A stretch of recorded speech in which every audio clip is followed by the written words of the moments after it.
In the beginning, Kichimanatu, the Great Spirit, had a vision.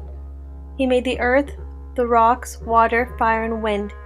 He made the plants, animals, fishes, birds, and insects, and then the original people, who he called Anishinaabe, last.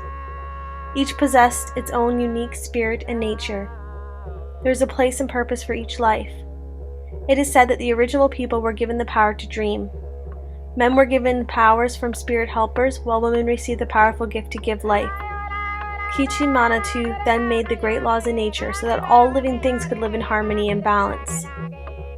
The great laws governed the place, the earth, and movement of the sun, moon, and stars. All things lived and worked by these laws. Anishinaabe believes that everything, both seen and unseen, is connected. The Anishinaabe lived in Canada peacefully for thousands of years in balance and harmony. The Keeper of the Future provided the people prophecies. One day, spiderwebs will cover the earth, and the Anishinaabe will have to fight for their survival.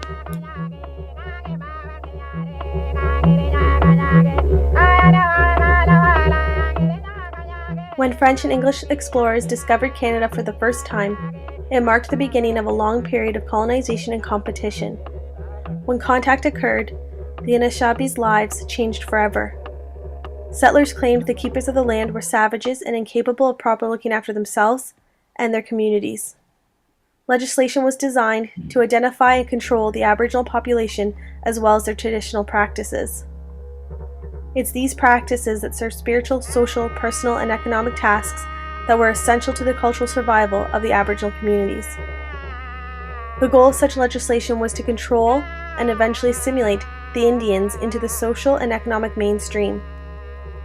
The Department of Indian Affairs was created to manage the lives of Aboriginal people and enforce the criminalization of traditional practices. Totem poles and ceremonial objects, such as masks, were destroyed or sold to collectors. Since the Aboriginal people were considered heathen, their territory was not considered settled in the manner that required the respect of Christian nations. Many communities were forcibly relocated from traditional locales to tiny reserves that had little resources to ensure the continued survival of the community. Communities were sometimes moved to non-existent new villages where they were left to freeze and starve.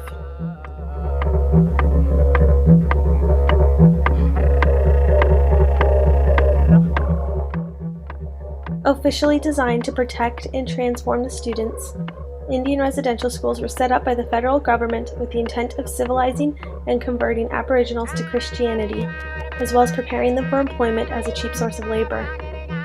Attendance was mandatory for all children, and many died due to illness, beatings, and suicide. Physical, emotional, sexual, and spiritual abuses were the norm, and humiliation and beatings were a common response to any attempt at resistance, cultural expression, or escape.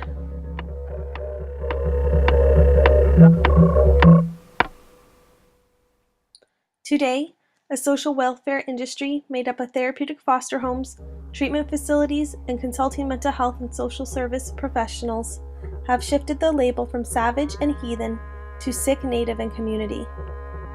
Aboriginal people and their communities are victims who now require help from the very colonizers who have harmed them.